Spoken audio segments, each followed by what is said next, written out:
안녕하세요. 제 이야기를 들어주실 여러분께 인사부터 먼저 올려봅니다. 저는 이제 겨우 30대를 막 넘긴 이곳을 찾아오기에는 비교적 어린 나이에 속하는 여자랍니다. 제가 어쩌다가 이곳을 찾아와서 익명으로 사연을 올리게 되었는지 무척 궁금하지 않으십니까? 저도 가끔 즐겨 듣는 채널이라 바로 찾아오긴 했지만 사연을 쓰려고 하니 화부터 나네요. 정말 깜빡 속아서 제 인생을 완전히 나락으로 떨어질 뻔했던 이야기를 여러분께 들려드리려고 합니다. 제가 차마 제 실제의 지인들에게는 쪽팔리기도 하고 뒷말이 나올 게 분명해서 털어놓지 못했는데요. 그러다 보니 명치가 쓰라린 게 화병이라도 생긴 것 같더라고요. 상담가 선생님께서 화병을 풀어내는 데엔 속 이야기를 나누는 것만큼 좋은 게 없다고 하셔서 익명의 힘을 빌려 다 털어놓고자 청취자 여러분을 찾아왔습니다. 그럼 정말 황당하고 열받고 어이없고 죽이고 싶을 만큼 분노했던 이야기를 시작해 보도록 하겠습니다. 끝까지 저와 함께 해주시고 저한테 잘했다, 장하다 칭찬해 주시는 거 잊지 말아주세요. 저는 어릴 때부터 든든한 전문직에서 종사를 하고 계시는 아버지, 할아버지, 그 외 친척들 덕분에 어려움을 한 번도 겪지 않고 유순하게 자라왔습니다. 저희 아버지는 변호사를 직업으로 삼고 계셨고요. 대대손손 법조계 집안이기도 해서 꽤 알아주는 로펌의 대표로 자리하고 계셨습니다. 대법관을 하신 큰 할아버지로부터 시작해서 집안에 판사, 검사, 변호사가 사이좋게 옹기종기 모여 있어서 은근한 경쟁이 붙기도 하는 그런 집안이었습니다. 서로 사건 이야기를 하다가도 갑자기 논쟁이 붙기도 하고 서로에게 정보를 주지 않으려고 말을 아끼기도 하고 아무튼 가족들끼리 자주 만나는 편이었는데 무척이나 재밌었습니다. 우리 사촌들까지도 모두 집안의 가업을 이어야 하지 않겠냐면서 내놓으라 하는 법쟁이들이 되었는데 그 사이에서 유독 저만 법과는 다른 길을 걷게 되었습니다. 사촌들이 전부 남자 형제였기에 집안의 유일한 손녀였던 저는 모든 친척들에게 금지옥엽 우리 딸로 자라게 되었습니다. 그래서 우리 할아버지께서 절대로 저만큼은 어두컴컴하고 험한 꼴 많이 보는 법조계로 발을 들이지 말라고 신신당부를 하셨습니다. 아무래도 범죄자를 만나야 하고 범죄 현장에 대해 조사를 해야 하고 신물나게 글자를 들여다봐야 하는 일 말고 편하게 좋은 것만 하라는 뜻이었겠죠. 사촌들 사이에서 유일한 소녀였던 저는 어릴 때부터 용돈도 더 많이 받고 칙칙한 건 가까이 하지도 말라는 어명이 있었습니다. 물론 우리 할아버지께서도 판사 출신이셨지만 여자는 조신하게 꽃꽂이나 음악, 미술 이런 걸 하는 게 좋겠다고 하셨습니다. 어릴 때부터 악기를 배우고 그림을 그리고 화분을 키우고 정말 제 의견은 하나도 고려하지 않은 일들을 시키셨습니다. 물론 저는 그것들 전부에 소질이 없었고 흥미도 없었으며 취미도 없었습니다. 제가 시키는 일을 잘했다면 일찌감치 적성을 찾아서 예체능 계열로 쭉 나갔겠지만 아쉽게도 저는 그런 조신한 성격이 아니었거든요. 저는 또래보다 성장이 조금 빨랐고 키도 컸으며 뼈대가 아주 남다른 체격을 지니고 있었습니다. 요즘 여성들처럼 뼈대가 마르고 호리호리한 체격이 아니라 딱 봐도 다부진, 조금 솔직하게 이야기를 한다면 덩치가 있는 체질이었습니다. 물론 과하게 살집이 붙어서 그런 건 아니고 정말 체격 자체가 도드라지는 그런 몸뚱어리를 가지고 있었습니다.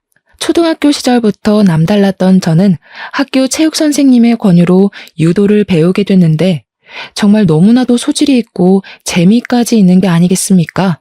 사람을 엎어치기 할 때 그 희열은 아직까지도 생생할 정도로 저에게 딱 맞는 운동이자 취미였습니다. 하지만 저희 할아버지께서는 늘 곱고 아름다운 우리 손녀딸, 벌레 한 마리도 죽이지 못하는 우리 손녀딸로 알고 계셨기 때문에 제가 유도를 배우는 건 절대적인 비밀이었습니다. 만약 제가 유도를 배우는 걸 아셨다면 그 길로 유도장에 찾아와 제 머리끄덩이를 잡고 집으로 돌아가실 분이었기에 전공은 못하고 취미로만 배우게 되었습니다. 다른 거라도 잘했으면 참 다행일 텐데 하필이면 운동 말고는 적성에 맞는 걸 찾지 못해서 저는 결국 집안의 반대를 무릅쓰고 체육학과에 진학을 했습니다. 몸 다치는 과격한 운동은 절대 안 된다고 해서 어쩔 수 없이 제 진로는 경기 심판일로 정해지게 되었고 생각지도 못한 공부를 하게 되었습니다. 우리 할아버지는 끝까지 저에게 그렇게 남자들이 득실득실한 곳에 찾아가서 일을 해야겠냐고 저를 말렸지만 별 수 있나요? 제가 관심 있는 일이 이쪽이고 잘하는 일도 이쪽인데 제 인생을 대신 살아주실 것도 아니면서 말입니다.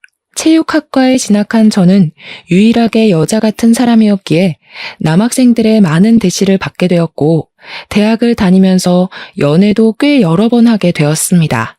아무래도 제가 진학을 하게 된 쪽이 남자들이 많은 곳이라서 더욱 저에게 관심이 쏠렸을 수도 있을 겁니다. 그때는 치마만 입으면 다 좋아할 나이 아니겠습니까? 저는 그 기회를 놓치지 않고 열심히 연애를 하면서 학교 생활을 즐겼습니다. 하지만 연애하는 걸 숨기지 못했던 저는 아주 곤욕스러운 일들을 수차례 겪게 되었습니다. 제가 유일한 여자 손녀라고 했잖아요. 우리 일가 친척들이 정말 오버를 해대면서 제가 남자친구를 사귄다는 소식이 들리면 학교에 찾아오고 그러는 겁니다. 진짜 얼굴을 들고 다닐 수 없을 정도로 쪽팔리는 일들이 한두 가지가 아니었습니다. 우리 귀염둥이의 남자친구가 누구냐면서 체육관에 찾아와 고래고래 소리를 지르는 사촌 오빠를 봤을 땐 정말 학교를 휴학할까 고민도 했습니다. 물론 그게 나중에는 일부러 장난을 치려고 한 짓이라는 걸 알고 사촌 오빠의 머리털을 뽑아버렸지만 당시에는 자퇴를 고려할 정도로 큰 수치였습니다. 아무튼 금이야 오기야 잘한 손녀답게 제가 남자친구를 만나도 제대로 된 대우를 받지 못하면 금방 헤어지기 일쑤였고요. 집안에서도 제가 만나는 남자친구를 알게 되면 자꾸 찾아가서 우리 귀염둥이를 울리면 죽여버린다고 으름장을 놓는 바람에 헤어지는 일도 많았습니다. 오죽하면 제가 해외로 도피 유학을 가야 하나 이 집을 떠나야지만 연애도 하고 결혼도 할 수 있겠다 하고 생각을 했으니까요. 그런 일들이 반복이 되니 자연스럽게 저와 연애를 하겠다고 나서는 용감한 인간들의 씨가 마르기 시작했고요. 저는 대학교 3학년 때부터 딴 데 눈을 돌리지 않고 학교 생활만 열심히 하는 학생이 되었습니다. 부모님께서는 절대적으로 말리셨지만 국제 심판이 되려면 필수적으로 유학을 가야 해서 저는 대학을 졸업한 이후에 유럽으로 유학을 떠나게 되었습니다. 4년을 공부를 하고 국제 심판 자격증을 취득한 이후에 한국으로 돌아왔는데 그게 제 나이 29살의 일입니다. 꽤 오랜 시간 해외 생활을 했기 때문에 한국으로 돌아와서 부모님과 함께 사는 생활이 즐겁고 행복했습니다. 아침밥을 걱정할 일도 없고 어머니께서 생필품도 사다 주시고 집안 살림도 다 봐주셨기 때문에 일에만 집중할 수 있는 시간이었습니다. 우리 부모님도 정년을 향해 가면서 가정에 더 충실하시려고 노력하셨기에 우리 가정은 항상 웃음이 끊이지 않았습니다.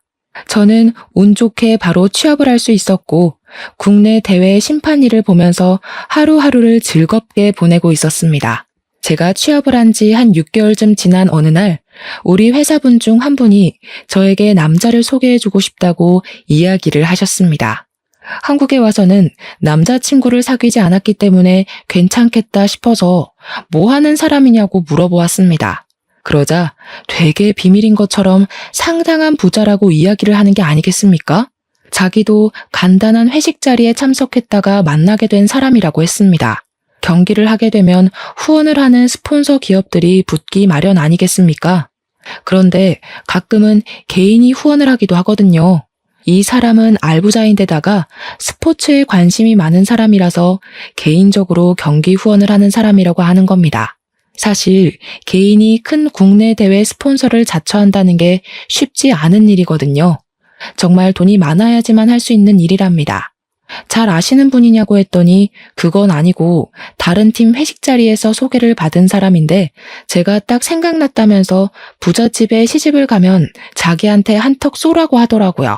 사실 저희 집도 따지고 보면 부잣집이었기에 상대방이 돈이 많고 적고는 상관없었지만 계속해서 한번 만나보라고 권유를 하는 상사의 말을 거절하긴 좀 그랬습니다. 회사 사람들은 저희 아버지가 국내 5대 로펌 중 하나의 대표이고 집안이 대대손손 법조계 집안이라는 걸 모르고 있었기 때문에 그냥 웃고 말았습니다. 저에게 여자는 돈 많은 집에 시집 가는 게 최고라면서 보통 부자는 아닌 것 같으니 잘해보라고 만나보기도 전에 설레발을 치시더라고요. 상사가 그렇게까지 이야기를 하는데 저도 부잔데요? 하고 거절을 하는 것도 영 아닌 것 같고 남자를 만나고 싶은 마음도 있었기에 알겠다고 했습니다. 상사는 제가 긍정의 의미를 비추자 미혼이니까 이런 자리도 생기는 거라면서 수다스럽게 이야기를 하더라고요. 말에 어폐가 있긴 했지만 저를 위해서 그런 자리를 마련해 주신 거라고 하니 저도 기분 좋게 소개팅을 하기로 했습니다. 연락처를 받고 시간을 내서 소개팅 자리를 마련하게 됐는데 상대방 남자분이 생긴 것도 번지르르하게 꽤 잘생겼고 행색도 멀끔하더라고요. 아무래도 제가 보고 자란 브랜드들이 있으니까 남자가 딱 제 앞에 서자마자 머리부터 발끝까지 스캔을 쭉 했는데 옷도 죄다 비싼 것들이었습니다. 그 남자가 입고 온 슈트가 우리 사촌들이 좋은 자리 있을 때 입고 다니는 명품 슈트랑 같은 것이었거든요. 그날 밥 잘 먹고 저에게 집까지 데려다 주겠다고 해서 본가로 향하는데 차도 외제차를 끌고 왔더라고요. 아, 진짜로 개인 스폰을 하는 엄청난 알부자구나 라는 생각을 하게 됐습니다. 제가 소개팅 자리에서 직업을 물어볼 때 그냥저냥 주식이나 투자로 돈을 번다고 했었거든요. 그 말은 딱히 직업은 없다는 뜻 아니겠습니까? 그런데도 명품 슈트에 외제차를 끌 수 있는 유지력이 있다는 거니까 집안 자체가 부자구나 하는 생각을 하게 되었습니다. 생각보다 대화도 잘 통하고 허세도 없는 사람이라서 첫 만남에 집까지 데려다주고 하는 걸 거절하지 않았습니다. 그날 이후로 연락도 더 자주 하게 됐고 다음에 또 만나자는 약속도 잡게 되었습니다. 몇 번 만나보니까 사람이 더욱 진국이라는 걸 알 수 있게 되었습니다. 세심하게 배려를 하는 모습이라던가 제가 불편해하는 기색을 바로바로 눈치챈다던가 정말 로맨스 소설에 나올 법한 남자였습니다. 매번 저의 본가까지 데려다 주었고 저의 운전기사를 자처하는 그 남자에게 누가 빠져들지 않을 수 있을까요? 저희는 결국 연애라는 걸 시작하게 되었고 다른 연인들과 다름없이 서로에게 매일 밤 사랑을 속삭이면서 행복한 나날들을 보내고 있었습니다. 연애를 한 지 한 6개월쯤 지난 어느 날 우연히 남자친구와 함께 전시회를 보러 가게 되었는데 그 자리에서 하필이면 우리 사촌 오빠 중 한 명을 만나게 되었습니다. 오빠는 변호사로 일을 하고 있었는데 요즘 방송 프로그램을 보면 변호사들을 초청해서 사건 이야기를 나누거나 사연이 들어오면 법률 조언을 해주는 방송이 많지 않습니까? 그런 방송에 꾸준히 나와서 얼굴을 조금 알린 변호사였습니다. 관심 있게 보면 어느 방송에 나왔었는지 딱 알아차릴 수 있을 정도의 인지도를 가지고 있는 사촌이었습니다. 저를 보고 너무나도 반갑게 인사를 하면서 저한테 다가오길래 옆에 있는 남자친구가 의식되어 조금 당황스럽긴 했지만 저도 반갑게 인사를 해주었습니다. 오빠는 여기 무슨 일이야? 평소에 이런 거랑 친하게 지내는 사람도 아니면서. 아, 언니랑 같이 온 거야? 제가 막 물어보는데 사촌 오빠의 눈이 제 남자친구에게 콕 박혀 있더라고요. 어쩔 수 없이 여기는 내 남자친구라면서 사촌 오빠에게 인사를 시켜주니까 사촌 오빠도 그제야 악수를 청하며 남자친구와 통성명을 했습니다. 사촌 오빠는 결혼을 약속한 여자친구와 함께 전시회를 보러 왔다면서 시간이 없어서 밥이나 커피는 같이 못하겠다고 전시회 천천히 보다 가라며 먼저 자리를 떴습니다. 순간 집안 사람들이 전부 남자친구의 존재를 알게 되겠구나 싶어서 땀이 뻘뻘 흐르는데 예비신랑이 조용히 저한테 물어보더라고요. 저 사람 요즘 방송에 자주 나오는 변호사 아니야? 저 사람이 자기 사촌이라고? 응, 우리 사촌 오빠야. 아버지가 삼형제신데 그중에 둘째 동생 아들. 왜? 아니, 방송 나오신 거 봤거든. 집안이 대대손손 법조계에 있다고 하는 걸 들었는데? 맞아. 우리 집에서 나 빼고는 다들 법조계에서 일하고 있어. 사촌 오빠가 방송에 나와서 몇 번 가족들에 대해서 이야기를 한 적이 있나 보더라고요. 그동안은 제가 사촌들에 대해서 이야기를 한 적이 없었으니 전혀 연관을 짓지 못하고 있다가 우연히 만난 사촌 오빠 때문에 저희 집이 어떤 집안인지 알게 된 것이었습니다. 사실 대대손손 법조계라고 하면 보통 사람들은 부담스러워하긴 하거든요. 하지만 남자친구도 집안이 꽤 부자니까 별로 신경 쓰지 않을 것이라고 생각했습니다. 그건 제 착각이었죠. 남자친구는 저희 집안이 부담스러웠던 건지 뭔지 사촌 오빠를 만난 이후에 이상하게 뜨뜨미지근한 태도를 보였습니다. 간이고 쓸개고 다 빼어줄 것처럼 굴었던 남자친구가 은근히 거리를 두려고 하는 모습에 저에게 정이 떨어졌나 싶어서 속상하기도 했습니다. 저는 참지 않고 솔직하게 말을 해달라고 왜 요즘 거리를 두는 거냐고 물어보니까 화들짝 놀라면서 오해라고 하더라고요. 투자를 하던 주식 하나가 손해를 보게 되어서 요즘 기분이 좋지 않았다고 걱정시켜서 오히려 미안하다고 저에게 사과를 했습니다. 그 뒤로는 또 잘해주길래 정말 투자 때문에 그런가 보다 하고 생각하게 되었어요. 하지만 간혹 가다가 이상한 기분이 들 때도 있었습니다. 예를 들면 남자친구가 자기는 미국 유학을 다녀왔다고 이야기를 했는데 동부 서부를 헷갈려 하더라고요. 거기다가 저도 유럽권으로 유학을 갔다 와서 영어를 더 많이 썼었는데 예비 신랑은 미국으로 다녀와 놓고도 영어를 잘 하지 못했고요. 한인타운에서 생활해서 그렇다고 하는데 아니 학교 수업은 영어로 받지 않겠습니까? 좀 아리송한 느낌이 들었습니다.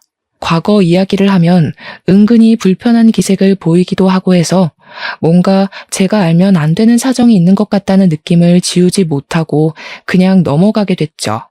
예비 신랑이 상당히 언변이 좋았기 때문에 금방 다른 주제로 확확 넘어갔기에 저는 별 의심을 하지 않고 넘어가게 되었습니다.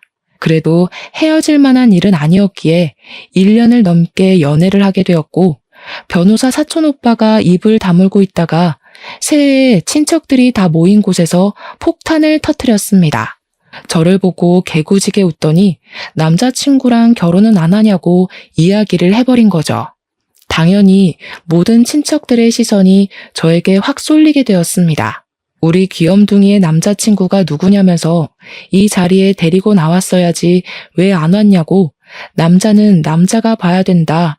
얼굴 한번 보자 난리가 났습니다. 저한테 폭탄을 넘긴 사촌 오빠를 보면서 이를 뿌듯 갈고 남자친구랑 이야기를 잘 해보고 다음 모임 때는 데려와 보겠다고 했습니다. 저는 남자친구를 만나서 집에서 있었던 일을 이야기하면서 다음번 모임 때 같이 가자고 이야기를 하니까 난감해하는 거 아니겠습니까?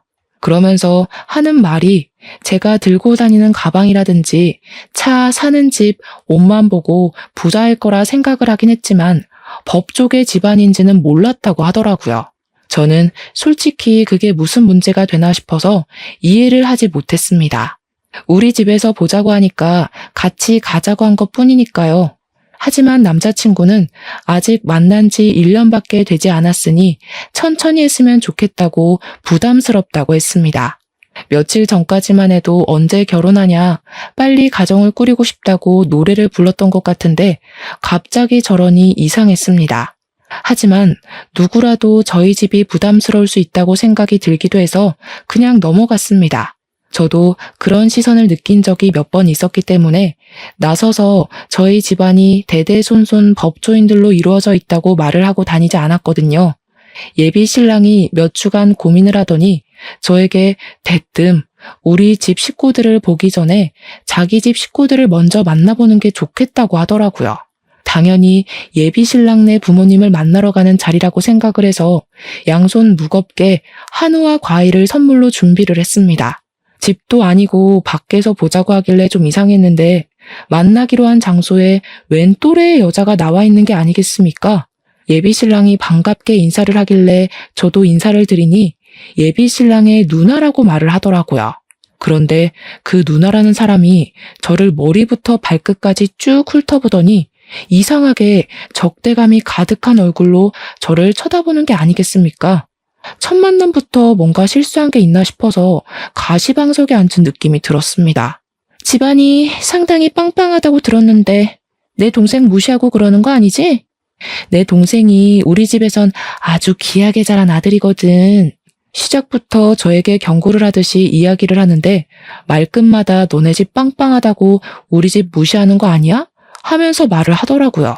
그런데 예비 신랑이네 집도 개인 스폰을 할 정도로 돈이 많은 집안인데 저한테 뭘 무시했네 어쩌네 하는 건지 이해가 가질 않았습니다. 그날 제가 입고 나간 옷보다 예비 신랑이 입은 옷이 훨씬 더 비싼 옷이었는데 돈돈거리니까 의아했죠. 민준 씨네 집도 상당한 재력가 집안인 걸로 알고 있는데 제가 뭐라고 집안을 무시하고 그러겠어요. 그렇지. 맞아. 내가 요즘 뭐 집에 잘 안 들어가서 모르겠지만 아무튼 그냥 하는 소리야. 우리 귀한 동생이 기죽을까 봐. 그래서 제가 조용한 예비 신랑한테 친누나 맞냐고 집에 안 들어갔다고 사정을 모른다는 게 무슨 소리냐고 의심하며 이야기하니까 예비 신랑이 당황해하더라고요. 그러면서 사실은 사촌 누나라고 소개를 하는데 어이가 없는 거예요. 아니, 뜬금없이 사촌 누나를 왜 소개시켜줘? 난 당연히 민준 씨네 부모님을 소개받는 자리라고 생각하고 나왔어. 우리 부모님이 바쁘셔서 사촌 누나 먼저 소개해주려고 한 거지.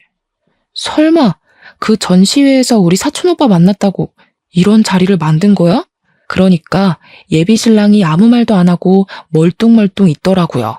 그 사촌 누나라는 사람이랑 자기가 무슨 어릴 때부터 친남매처럼 달아왔기 때문에 결혼할 사람이 생기면 당연히 서로 보여주기로 했다고 변명을 하더라고요. 제가 어이가 없어서 말없이 뚱하게 앉아 있으니까 그때부터 사촌 누나라는 사람도 저한테 말 한마디 안 거는데 와, 진짜 뒤통수 맞은 느낌이 들었습니다. 저도 먼저 화해의 제스처를 취하고 싶지 않아서 물어보는 말에만 대충 대꾸하고 자리를 빨리 끝내고 싶은 사람처럼 굴었습니다. 드디어 예비 신랑 입에서 이만 일어나자는 이야기가 나왔고 당연히 제가 준비해간 선물은 민준 씨 손에 들려주려고 했죠. 근데 사촌 누나라는 사람이 선물 준 거는 잘 먹을게 하면서 양손에 쥐고 일어나려고 하는 게 아니겠습니까? 놀래서 제가 확 낚아챘습니다. 저를 무슨 짓이냐는 듯 쳐다보길래 이것까지 주면 진짜 호구 잡히는 것 같은 기분이 들어서 웃으면서 이야기를 했습니다. 이거는 민준 씨 부모님 드리려고 산 거라서요. 민준 씨가 집으로 가지고 들어가. 얘 좀 봐라. 얘, 내 입은 입도 아니니? 내가 안 그래도 물어보고 싶은 게 많았는데 우리 민준이 얼굴 봐서 꾹 참았거든. 너네 집안 사람들은 죄다 법조계에서 일한다고 하더니 너는 왜 체육과야? 공부 못해서 어쩔 수 없이 그쪽으로 빠진 거 맞지? 보니까 집안이 잘난 거지 지는 잘난 거 하나 없구먼. 진짜 열이 확 뻗치는 게 예의가 없어도 너무 밥 말아먹었다 싶더라고요.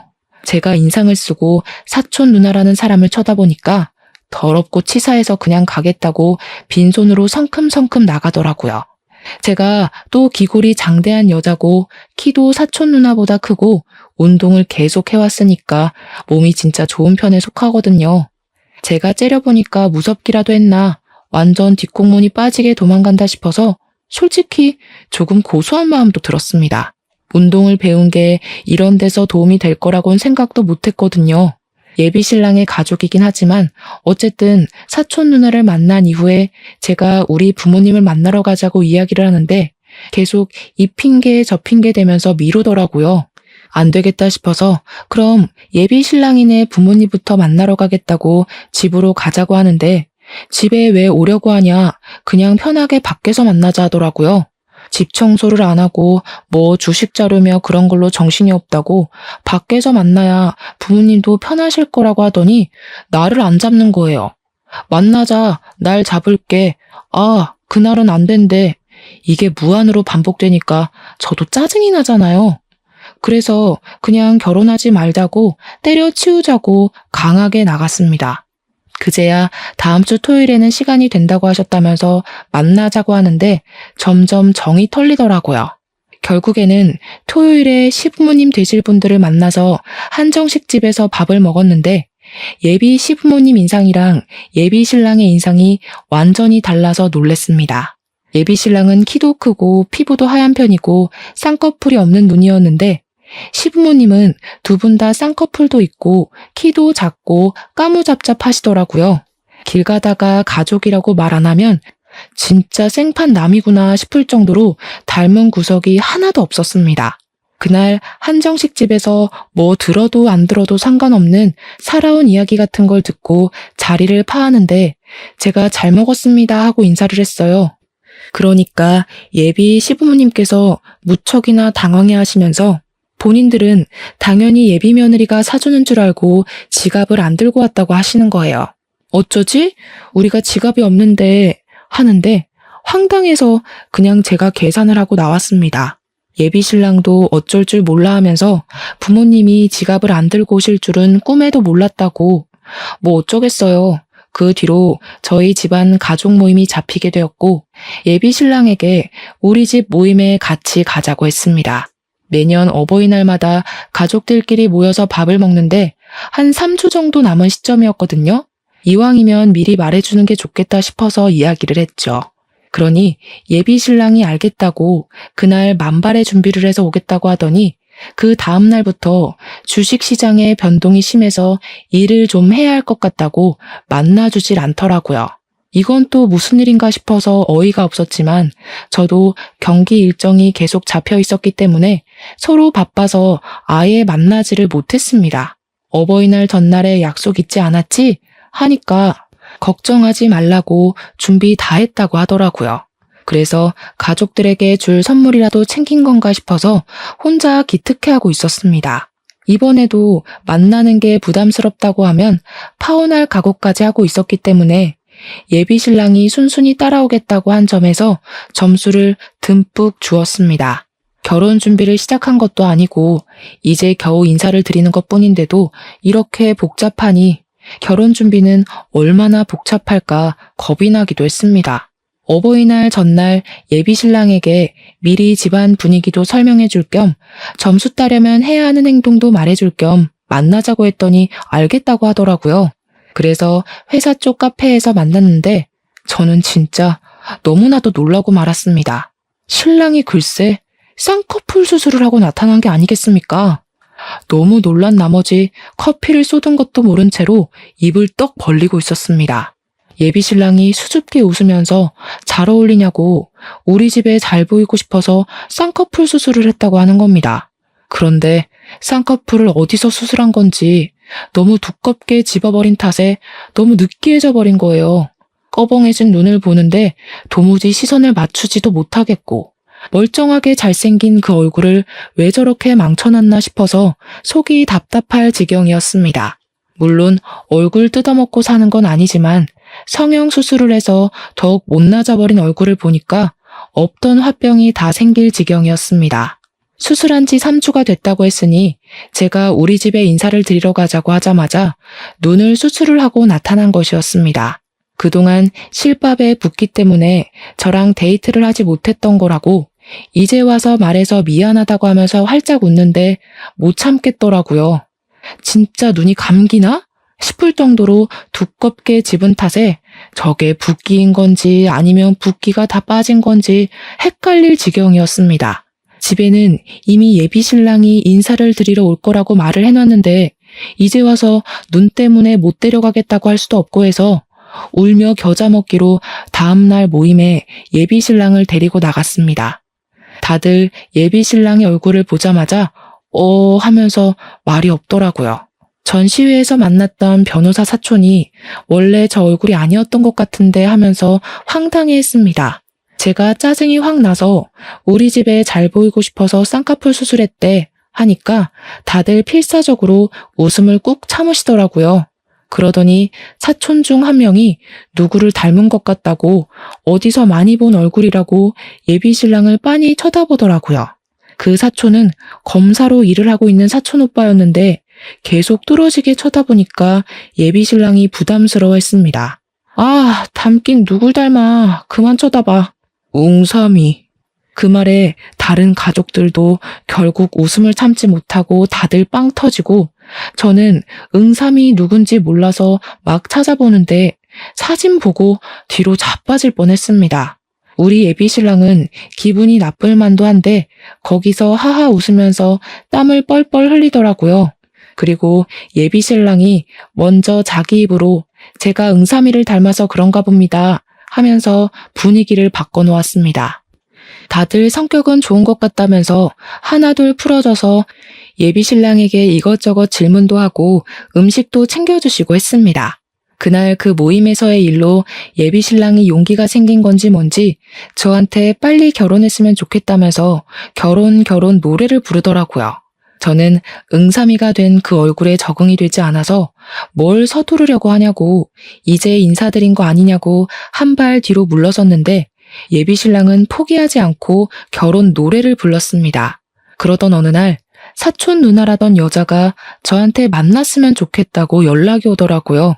더 이상 볼 일이 없을 거라고 생각했는데 꼭 할 말이 있다고 저를 부르길래 어쩔 수 없이 자리에 나가게 되었습니다. 너네 결혼 이야기 오가고 있다는데 맞니? 이야기를 들었을지 모르겠는데 사실 민준이가 지네 부모랑 좀 안 친해. 그래서 혼자 산 지도 오래됐고 민준 씨 부모님이랑 함께 산다고 했었는데요. 그래서 집에도 놀러 가본 적이 없는데 무슨 말씀이신지. 아니, 혼자 사는 거나 다름없다고. 사람 말을 끝까지 들어야지 왜 말을 끊니? 민준이네 부모님이 집에 잘 안 들어오는데 가끔 와서 그래. 그런데 사촌 누나분이시라는 분은 외가 쪽 친척이에요? 친가 쪽 친척이에요? 지금 그게 중요하니? 중요한 건 그게 아니라 내가 민준이랑 제일 친한 가족이고 내가 너한테 부탁할 게 있어서 좀 보자고 한 거야. 다른 건 아니고 내가 민준이한테 그간 빌려준 돈도 좀 있고 내가 돈이 급해서 그런데 돈 좀 해줘. 저는 순간 저한테 돈이라도 맡겨놓은 줄 알고 깜짝 놀랐습니다. 민준 씨에게 빌린 돈이 있으면 당연히 민준 씨에게 받으셔야지. 그걸 왜 저한테 달라고 하세요? 민준이한테 이야기 못 들었어? 요즘 주식 상황이 별로 좋지 못해서 민준이 투자금 회수하는 게 좀 버겁다고 하더라. 어차피 너네 예단 예물 그런 거 다 할 거 아니야? 민준이네 부모님은 그런데 관심도 없어. 내가 민준이랑 제일 친한 가족이니까 대신 받는 셈 치는 걸로 하면 되잖아. 그거는 제가 시부모님과 만나서 상의를 해보도록 할게요. 어른들도 계시지 않는 자리에서 저희끼리 정하는 건 아닌 것 같습니다. 민준이네 부모는 민준이 제대로 키우지도 않았다니까. 그 부모들은 받을 자격이 없는 사람들이야. 내가 민준이 업어 키운 거나 마찬가지인데 내가 받아야 하지 않겠어? 당당하게 이야기를 하는데 이게 무슨 콩가루 집안인가 싶더라고요. 계속 말을 이어가 봐야 저한테 불리할 것 같다는 생각이 들어서 시댁에서 저에게 해주는 게 없다면 저도 딱히 준비할 맘 없다고 선을 그었습니다.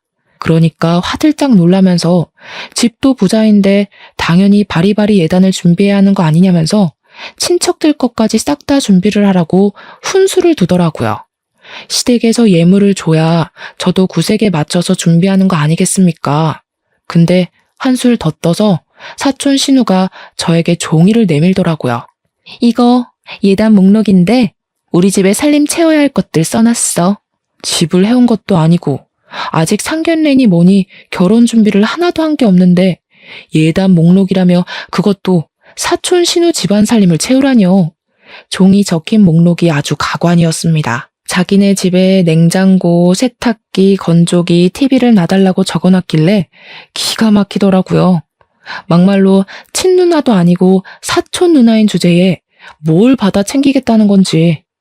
민준 씨가 집을 몇 평 해오는지에 따라서 금액 맞춰 해갈게요. 이건 사촌 신우와 할 이야기가 아닌 것 같습니다. 그러고는 더 말할 필요도 없겠다 싶어서 그 자리를 박차고 나왔는데 뒤늦게 문자가 와서는 저에게 돈 좀 달라고 한 500만 원만 보내주면 된다고 하더라고요. 500만 원이 제 수중에 없었던 것은 아니지만 제가 사촌 신우에게 도대체 그걸 왜 해줘야 하냐는 겁니다. 너무 기분이 나쁘고 짜증이 나서 예비 신랑에게 바로 연락을 해서 따져들었습니다. 도대체 민준 씨에게 빌려준 돈을 왜 나한테 달라고 하는지 이해가 안 가서 그래.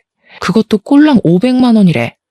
민준 씨 개인 스폰도 하는 사람 아니었어? 입고 다니는 옷 한 벌 값이잖아. 그 돈. 근데 그걸 왜 나한테 달라고 하냐고. 거기다가 예단 목록이라면서 종이에 뭘 잔뜩 써왔더라? 뭔가 했더니 자기네 집에 가전을 바꿔달래. 무슨 시어머니도 아니고 사촌 누나라는 사람이 나한테 당당하게 요구할 일이야? 어이없어. 누나가 날 어릴 때부터 업어 키워서 정이 남달라서 그래. 업어 키운 건 업어 키운 거고 그러면 민준 씨가 알아서 챙겨야지. 그걸 왜 나한테 그러냐고. 집안 문제에 나 끌어들이지 말고 민준 씨 부모님이랑 사촌 신우랑 이야기 잘해봐. 예비 신랑은 저에게 알아서 잘 해결하겠다고 해서 저희는 결혼 준비를 시작했는데 이제는 상견례 날을 미루더라고요. 닥달을 한 끝에 결혼 이야기가 나온 지 4개월 만에 상견례를 하게 되었는데 진짜 이상한 점이 한두 가지가 아니었습니다. 민준 씨가 유학했다는 지역도 헷갈려하고 알레르기 있는 음식도 헷갈려 하더라고요. 한마디로 아들에게 관심 없는 부모 느낌이었습니다. 우리 부모님도 수상했는지 저에게 제대로 한번 조사를 해보자고 했고 검사인 사촌 오빠에게 물어보게 되었습니다. 저는 뒷조사를 한다는 게 그것도 개인의 일을 위해 공권력을 사용한다는 게 마음에 걸렸지만 사촌 오빠도 이상했다면서 해보자고 하더라고요. 그런데 아무리 찾아봐도 민준 씨 이름으로 뭐가 나오는 게 없다는 겁니다. 심지어 나온 대학까지 뒤졌는데 민준이라는 이름의 동명이인만 있고 제 예비 신랑은 없더라고요. 영 수상해서 유학 가기 전에 땡땡 대학을 다녔다고 하지 않았냐고 예비 신랑에게 물어보니까 대답을 회피하더니 사실은 본 캠퍼스가 아니라 사이버 대학을 나왔대요. 땡땡 대학에서 운영하는 학점 은행제 학교를 졸업했다는 겁니다. 순간 머리가 띵하더라고요. 그 와중에 사촌 누나라는 사람은 저에게 명품백을 사달라며 문자로 타령을 하고 있고 이 결혼은 아니다 싶어서 접기로 결심을 했습니다. 어버이날 이후 가진 모임에서 할아버지께 결혼 엎어야 할 것 같다고 이야기를 하려 했는데 검사 사촌 오빠가 제 눈치를 보는 게 이상하더라고요. 할 말이 있어 보이는 눈치라 기다리고 있었는데 할아버지께서 우리 손녀 결혼 준비는 어떻게 되고 있냐고 물어보시더라고요. 저 결혼 안 하려고요. 이상한 게 한두 가지가 아니고 저를 속이고 있는 것 같아서요. 대학도 속였더라고요. 그래, 아주 잘 생각했어. 이 얘기를 어떻게 해야 하나 고민했는데 내가 이상하게 낯이 익다고 했잖아. 기억났어. 그놈 사기 전과 15범인 놈이야. 우리 가족들 모두 입을 떡 벌렸습니다. 알고 보니 여자 등쳐먹는 걸로 유명한 사기꾼이었대요. 결혼하자고 꼬셔놓고 혼수비다 아파트 중도금이다 하면서 돈 뜯어내고 나르는 놈이고 이름도 민준이 아니라 영석이라는 겁니다. 같이 동거하면서 공범짓을 하는 여자라고 사진을 보여주는데 사촌 신우라던 그 여자더라고요. 그 여자도 전과가 12범이라고 했습니다. 제가 어이가 없어서 막 웃었더니 가족들이 우리 귀염둥이 실성했다고 본때를 보여주자면서 증거를 잡기 위해 미행을 하자고 했습니다. 개인 스폰이고 뭐고 다 구라였는지 원룸촌으로 들어가는 민준, 아니 영석을 발견하고 저희는 블랙박스며 녹음기며 카메라며 만발의 준비를 했습니다. 끌고 다니던 외제차도 렌터카였고 입고 다니던 옷도 대여숍에서 빌린 옷이었다고 하더라고요.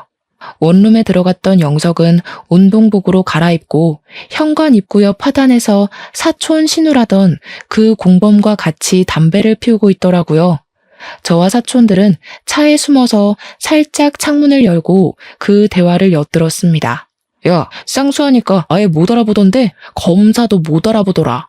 얼마나 가슴을 졸였는지. 법조인이라더니 다들 사건이 많아서 그런가? 이대로 망하나 싶었는데 큰 거 한탕 하겠어. 자꾸 걔한테 돈 달라 뭐 사달라 하지 마. 때가 되면 다 뜯어낼 수 있어. 일단 예식장 비용부터 뜯어야 할 거 아니야. 요즘 호텔은 억 단위라던데? 아이씨, 큰 거 기다리다가 놓칠까봐 그렇지. 불안하기도 하고. 아무튼 이번 일 끝나면 우리 혼인신고 하는 거다. 기다려, 해준다니까. 근데 영석씨, 나도 민준씨 하는 게 입에 붙어서 영석씨 본명이 입에 안 붙어. 담배를 다 피운 건지 집으로 들어가길래 저희는 블랙박스에 찍힌 것과 녹음기에 녹음이 잘 된 건지 다시 한번 돌려봤습니다. 소리가 작긴 했지만 대화 내용은 알아들을 수 있을 정도더라고요. 저는 그놈에게 아무렇지 않은 척 우리 집으로 불렀고 가족들이 본인을 알아보지 못한 거라 생각했는지 아주 당당하게 저희 집 문을 밟았습니다. 사촌들까지 전부 자리에 있으니 조금 놀란 듯 보였지만 태연하게 행동을 하더라고요. 영석 씨, 놀랐어? 가족들이 다 있어서? 그러니까 그놈이 얼굴이 새파랗게 질려서는 영석? 영석이가 누구야? 하면서 파르르 떨더라고요. 저는 바로 그놈의 뒷주머니에 있던 지갑을 가져왔고 저지하려는 그놈을 가로막은 채 지갑 안에 신분증을 꺼내서 보여주었습니다. 여기 있네. 영석 씨. 변호사 사촌이 신분증을 가져가더니 자기가 전시회에서 본 얼굴이 이 얼굴 맞다면서 능청스럽게 연기를 했습니다. 그러니 지갑도 챙기지 않고 도망을 가려고 몸을 틀더라고요. 제가 뒷덜미를 잡고 들배지기로 들어올려 몸을 틀어서 넘어뜨렸습니다. 우리 할아버지께서 박수를 짝짝 치시면서 우리 손녀딸 기술이 아주 고급이라고 대단하다고 해주셨죠. 저는 사기꾼에게 모든 진술을 다 하라고 협박을 했더니 그제야 저희 사촌들의 귀에 팍 눌려서는 잘못했다고 빌더라고요. 경찰에 바로 신고를 해서 여기 사기꾼이 있으니 잡아가라고 했고 사기꾼은 저에게 한 번만 봐달라고 눈앞에 나타나지 않겠다고 했지만 저는 조용히 그놈을 경찰에게 인계했습니다. 경찰서에 가서 사기꾼이랑 공범이랑 둘 다 자기들은 돈이나 현물을 받은 게 없어서 사기죄가 성립이 안 된다고 뻔뻔하게 나오더라고요. 당연히 그럴 줄 알고 공범의 통장에 전날 500만 원을 보내놨었거든요. 이체 내역이랑 공범이 저에게 돈 달라고 했던 문자를 보여주니 경찰도 혐의가 인정된다고 했습니다. 억울한 눈으로 저를 바라보는데 저는 웃으면서 제가 당할 뻔한 이야기를 쭉 경찰에게 진술했습니다. 이미 전과 15범, 12범이라서 가중처벌을 받을 텐데 합의하실 거예요? 아니면 소송전? 당연히 소송이죠. 합의를 울부짖는 그 연놈들이 유치장에 갇히는 걸 보고 나서야 저는 경찰서를 나왔습니다. 당연히 집안에 빵빵한 변호사들이 있는데 소송전으로 가야지 뭐 한다고 합의를 하겠습니까? 결국 두 사람은 사기죄에 사칭죄까지 붙는 바람에 전과가 하나씩 늘어나게 되었고 짧지만 징역형도 살게 되었습니다. 그 뒤로 아주 불편하게 사촌들이 직접 소개해주는 남자들만 만나라는 할아버지의 명령이 떨어졌지만 한동안 남자 만날 일은 없을 것 같습니다. 제 이야기 재미있으셨나요? 다음에도 재미난 일이 생기면 이곳에 찾아와 속 시원하게 풀고 가도록 하겠습니다. 감사합니다.